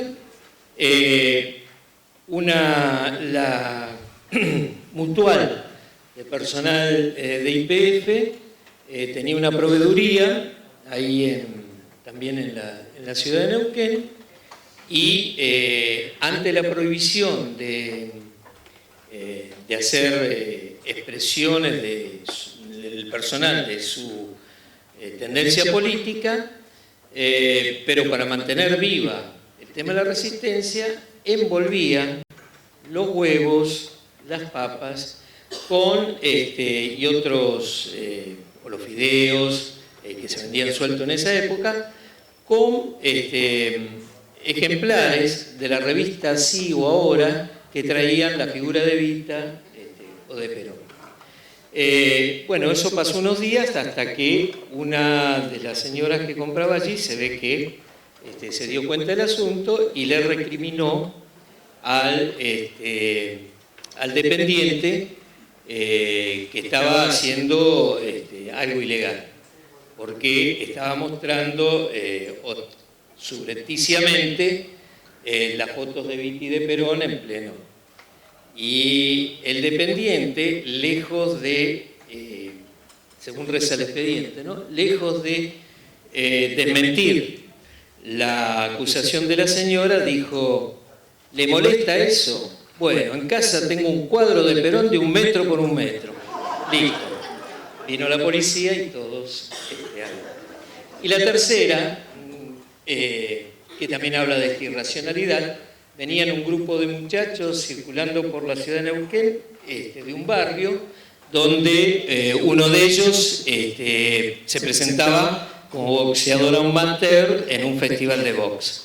Bueno, se realiza la pelea, el amigo gana la pelea, entonces salieron eufóricos de la velada, venían caminando por una calle principal de Neuquén y en la euforia uno grita viva González, que era el que había boxeado, y viva Boca, y otro grita viva River y un tercero viva Perón adentro.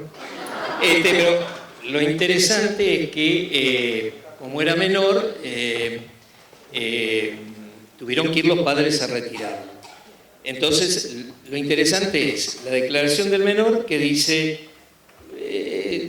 yo no sabía que estaba prohibido. Uno decía viva Boca, otro viva River, ¿por qué yo no podía decir viva Perón? Y la admonición del juez a los padres que debía educar y cuidar y velar por sus hijos.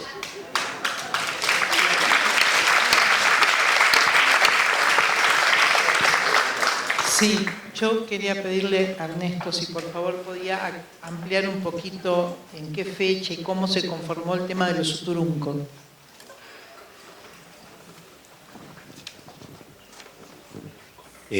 Bueno, los uturuncos son una deriva de lo que son los comandos de la resistencia peronista, una posible.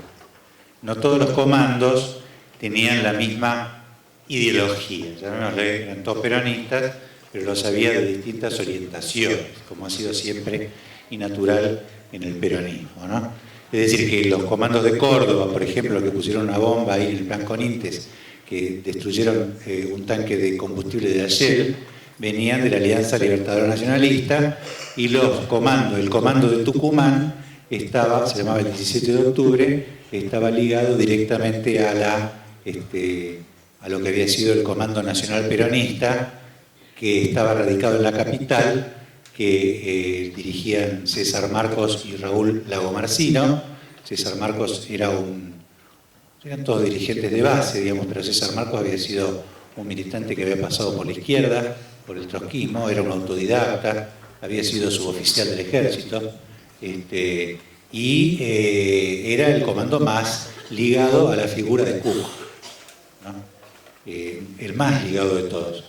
Y a partir de eso se establece un contacto, el Comando 17 de octubre de Tucumán establece un contacto con el Comando Nacional Peronista y con Cook, ¿no? Hacen una serie de acciones bien menores como comando, hasta que en un momento determinado Cook en realidad el que decide es el que va, a un viejo veterano de la República, ¿no?, española, un combatiente de la República, era Abraham Guillén, que es conocido no solo por el tema de que fue el pionero de estos grupos de guerrilla, digamos, en el interior del país, sino porque es probablemente uno de los dos autores de lo que es un manual de guerrilla urbana en la década del 60, ¿no? El otro es Marighella en Brasil y Abraham Guillén es el autor de Recordemos que la Revolución Cubana propiciaba la guerrilla rural, digamos, entonces todo tenía que ser dedicado, digamos, a instalar un contingente armado en el monte y todo ese tipo de cosas, y había pocos los que decidían disentir, digamos, con la escuela cubana y decir, bueno, no, acá hay que hacer una guerrilla urbana, ¿no es cierto? En este caso, Abraham Guillén fue uno de ellos. Abraham Guillén fue a Tucumán y se encontró con los dirigentes del Comando 17 de octubre y les propuso que la resistencia estaba agotada, que la insurrección o la estrategia o el plan insurreccional que había diseñado Cook y que había diseñado Perón se había desarrollado bastante cuando fue la huelga del frigorífico Lisandro de la Torre en 1959, y que en ese momento había habido huelga general revolucionaria, acciones de los comandos, acciones de la juventud peronista, caos, terrorismo urbano, etcétera, pero no había pasado nada. Entonces la estrategia insurreccional estaba fracasada, esto es lo que decía Abraham Guillén, y se lo comunica a la gente del comando, que estaba dispuesta a hacer, en cierto modo, un paso adelante, que era montar un destacamento guerrillero en la selva tucumana. lo cual no significa que fuera necesariamente una guerrilla rural, ¿no? Porque como Tucumán tiene geografía de selva, la idea de que la guerrilla se instala, o sea, la acción política se instala en las ciudades, pero la acción militar se instala en el monte, es casi una necesidad de esconderse. Digamos, la mejor manera de esconderse es en la selva y no en los barrios de San Miguel de Tucumán. Así fue el inicio de esta decisión de un grupo de dirigentes de base tucumanos que en un momento determinado dijeron, bueno, vamos a pasar hacia esta nueva forma, ¿no? Incipiente de guerrilla. En ese momento había sido la Revolución Cubana, pero los peronistas no estaban muy conformes a la Revolución Cubana. Es decir, si la nación en enero del 60, ¿no? En enero del 59, perdón, hacía una alabanza de la Revolución Cubana, los peronistas por espejo decían, no, bueno, la Revolución Cubana no. Es decir, en enero del 60, en enero del 59, el Diario de la Nación perseguía a Che Guevara porque era el argentino que estaba en la revolución, ¿no? Hasta que empezaron a fusilar 15 días después, entonces a la Nación ya no le gustó tanto. Pero el peronismo no le gustaba la Revolución Cubana, había como una especie de rechazo de la idea de que la Revolución Cubana había acabado con un dictador, como la Revolución Libertadora había acabado con otro. Eso es lo que decía la Nación. Por lo tanto, los peronistas se colocaban de frente y decían, no, a mí la Revolución Cubana no me gusta. Pese a todo, la metodología de la guerrilla empezó a aprender poco a poco en los grupos de los comandos peronistas. Otro que se nombró acá, que bueno, fue el caso de Sierra Ahumada, pero no llegó a ser una guerrilla, se llamaba guerrilla, aunque no lo era la Unión de Guerrilleros Andinos de Mendoza, pero que no llegó a tener prácticamente nada más que algunos asaltos a canteras para proveerse de explosivos, ¿no? Lo de Sierra Ahumada también. Uturuncos es 1958 y 1958-1959. 1959 es la primera subida al monte, en octubre del 59, y duran hasta junio del 60, cuando el Conintes los termina eliminando, ¿no? Quería decir algo del Conintes. El Conintes no solo fue tribunales militares, sino que además fue cuadriculó, hizo lo que hacía los franceses en Argelia, ¿no? Cuadriculó el territorio nacional, lo dividió en subzonas, ¿no? Y esas subzonas colocó un coronel exactamente calcado para esto, porque uno habla de la doctrina de la seguridad nacional más metido en los 60. En realidad no, fue aquí, en este momento, cuando el Conintes hace lo mismo que en Argelia. Ese coronel subordina a todas las fuerzas militares, policía, gendarmería, prefectura, ejército, etc., e instala tribunales militares para condenar los delitos de subversión, ¿sí? Muy calcado de lo que había sucedido en Argelia. Y una pequeña anécdota, tremenda anécdota, ¿no? Carlos Severo Toranzo Montero, que era jefe del ejército, comandante jefe del ejército de aquel momento, era hijo del general Severo Toranzo, ¿no? El general Severo Toranzo fue un resistente a principios de la década del 30 en contra del gobierno de Uriburu. Hizo un intento de golpe en enero-febrero de 1931, por el cual fue detenido. Fue ordenada su captura. Como no pudieron detenerlo a él, detuvieron a su hijo, que era teniente. El teniente Carlos Severo Toranzo Montero, que pasó por la prisión, por la penitenciaría de Las Heras, ¿no? Y fue torturado. Él fue torturado por el comisario Lugones, ¿no? Y 25 o 30 años después se convirtió en el represor y torturador del peronismo. Es increíble la historia, ¿no? Es increíble, pero es así. Era el hijo del general Toranzo Montero, que era radical irigoyenista. Y terminó siendo un reverendo hijo de puta.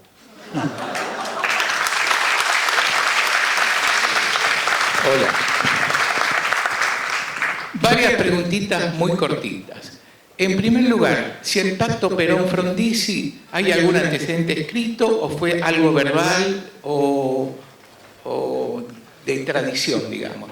En segundo lugar, un poco ese pacto se cumplió cuando Frondizi convoca elecciones en el 62 y gana la fórmula Flaminia Anglada en la provincia de Buenos Aires. En tercer lugar, me gustaría aclararles un poco. del plan Larkin y la huelga ferroviaria y también la huelga del frigorífico Lisandro de la Torre.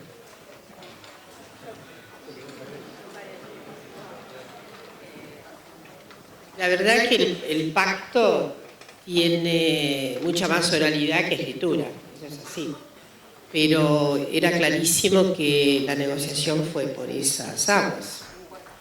Es muy difícil encontrar un documento escrito sobre esto, yo no lo conozco. Pero transcripción de la oralidad.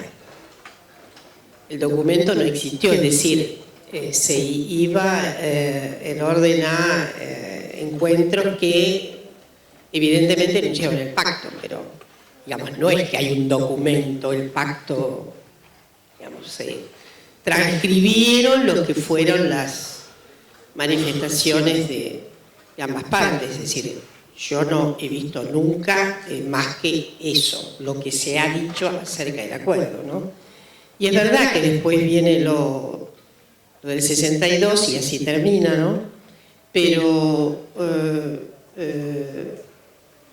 yo creo que Frondizi ha sido de las figuras finalmente no tan enigmáticas. Creo que fue una contradicción en sus términos. Siempre la izquierda además había apostado a Frondizi, esto era así, ¿no?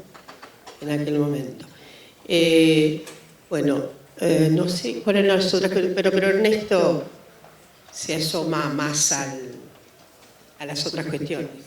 Insisto, nunca he visto tal documento. Hay bastante metodología respecto de lo que a menudo ha ocurrido. Se trató de conversaciones muy intensas y sin duda ya las primeras revelaciones del gobierno de Frondizi que sí, ahí hay otros interlocutores, por ejemplo, muchísima de la gente que estaba en la revista muchísima de la gente, que después obviamente alguna estaba completamente decepcionada, sobre todo por los traspiés en materia de hidrocarburos, etcétera, tal vez menos por el desacuerdo tremendo que había habido con relación al pacto Frondizi. Claramente había sido indiciado como basta recordar el Spinetta de la época. Había muchísima gente que decía que Frondizi estaba entregado en realidad a Perón, era lo que se decía. Pero eso fue una película, ¿no? En realidad lo que Frondizi hace es atravesar el camino completamente inverso de lo que se había pactado. Respecto al documento, no hay un documento original del pacto Perón-Frondizi, pero en las obras completas de John William Cook, Alicia Guri publicó una versión de lo que sería. No hay un documento original, pero ahí estarían las cláusulas que se hicieron, ¿no? La huelga del frigorífico Lisandro de la Torre, que es uno de los hitos o mitos de la resistencia peronista, fue en enero de 1959, unos meses antes de la subida de los Uturuncos al monte, y la que dio como consecuencia esa subida. Fue una huelga en lo que era el frigorífico municipal, o en ese caso un frigorífico que se había convertido en frigorífico nacional, pero el frigorífico de la ciudad de Buenos Aires, ¿no? Donde se había establecido una fuertísima identidad peronista, esto es clarísimo en el caso de los 9.000 obreros del frigorífico, el intento de privatización por parte del gobierno de Frondizi, luego de que se anunciara un plan de estabilización del Fondo Monetario Internacional el 28 de diciembre de 1958 y unos días después el intento de privatización, o sea que le iban a entregar el frigorífico a la Corporación Argentina de Productores, o sea, a los productores ganaderos, ¿no?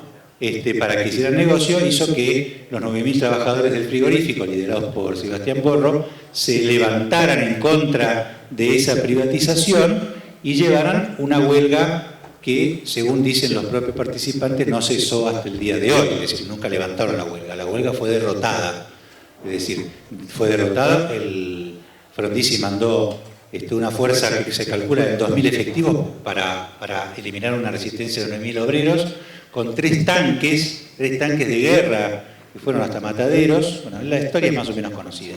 Lo cierto es que de allí la resistencia de todo ese año, la resistencia sindical, fue derrotada, ¿no? Hubo 11 millones de jornadas perdidas por huelga ese año 1959 y 1 millón el año siguiente. O sea, hubo una camada de obreros combativos de la resistencia peronista ligados a los comandos que fueron derrotados, y a partir de eso pudo surgir un sindicalismo más conciliador, digamos, con lo que vino después, ¿no? Pero bueno, me parece, el plan Larkin fue un plan de Frondizi para eliminar, digamos, las vías ferroviarias, ya se sabe. Todavía no está muy bien estudiado, el que más lo estudió fue Juan Carlos Sena, que en sus libros, ¿no?, un viejo resistente de la resistencia peronista, que hizo alguna descripción de lo que fue ese intento de Frondizi por destruir el ferrocarril argentino. Hay algunas escenas de epopeya, ¿no?, en el cual hombres y mujeres cortan las vías para impedir, digamos, el avance del plan Larkin, bueno, etcétera. Se puede encontrar ahí, en los libros de Juan Carlos Sena. Y creo que nada más. Vamos con la última pregunta por hoy. Quisiera completar lo que dijeron mis compañeros aquí. Sobre el documento, sí, es cierto, no hay. Lo que sí nosotros registramos en Neuquén, hay detenido un correo de la Resistencia en esos tiempos, y aparece la nota dentro del correo con los puntos de acuerdo, y que teóricamente firmaban Frigerio y John William Cook. Esto por un lado. Por otro lado, una de las huelgas más importantes en Neuquén, en Patagonia Norte, durante el gobierno, la primera etapa del gobierno de Frondizi, es la huelga petrolera. Y tiene que ver básicamente con esto. Toda la Patagonia, en las elecciones del 57, triunfa la UCRI. Es más, si ustedes tienen tiempo de cotejar las cartas magnas, porque se realiza todo el proceso de provincialización, que se había iniciado con el peronismo, había quedado trunco en el 55 y se retomaba. Bueno, la carta magna de la provincia de Río Negro, de Chubut, de Neuquén, son similares, y allí está la impronta de la UCRI. Y Frondizi tuvo bastante predicamento en Neuquén, básicamente en las áreas petroleras, Plaza Winkle, el yacimiento Utralcó, por sus planteos respecto de la defensa del petróleo y su libro. Pero apenas un mes, cuando Frondizi cambia esta plataforma de gobierno, que era la Plataforma Nacional y Popular, por al poco tiempo estar en el gobierno por el programa del desarrollismo, bueno, más laica o libre, allí se va desprendiendo de sectores que lo apoyaron. Y en el caso de Plaza Winkle, bueno, si fue muy intenso el apoyo a Frondizi, de la misma manera fue absolutamente combativa esa huelga, donde participaron delegados comunistas y también del peronismo, con escenas de militarización de la huelga y manifestaciones de las mujeres, porque los hombres se escapaban a la meseta, la sierra, lejos de los yacimientos. Y lo tercero, respecto a Lisandro de la Torre, a la toma, 2 segundos. Una de las anécdotas de la Resistencia que a mí me sigue provocando emoción. Después de la toma del frigorífico, el frigorífico queda con una guardia del ejército externa, y detrás, dentro del frigorífico, la policía. Es decir, una doble guardia.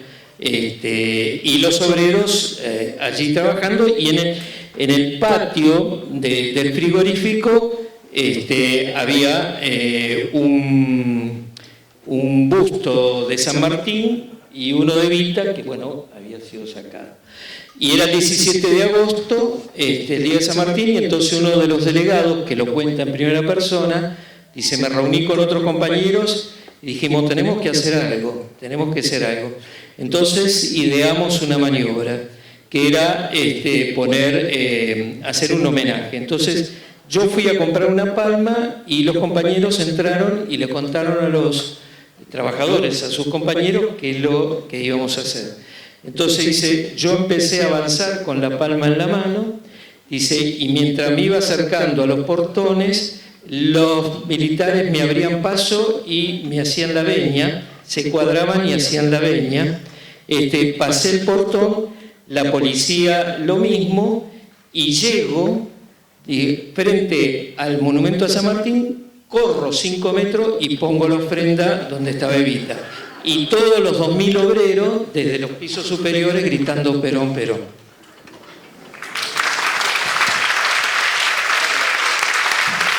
Vamos con la última pregunta por hoy, acá. Hola, buenas tardes. Más que pregunta es una sugerencia, una invitación. Hay una película que es del 2015 del director Marcelo Goyeneche que se llama Las enfermeras de Evita. Y está buenísimo porque es por las propias enfermeras, está contado, es una entrevista a ellas, y habla muy bien esto de la convocatoria de Evita a la mujer a ser protagonista dentro del peronismo, y además cuenta en primera persona lo que fue el bombardeo de la Plaza de Mayo, digamos, el horror del bombardeo, y después cómo entraban en sus casas, les sacaban los ambos de enfermera por el solo hecho de haber sido dados por el hospital y por Eva Perón. Así que bueno, era para invitar, es del 2015 la película. Bueno, y muchas gracias por la charla. Bueno, con esto cerramos, les agradecemos su presencia y el lunes que viene tendremos la charla, la próxima charla que va a dar la doctora Beatriz Gentile. Muchas gracias.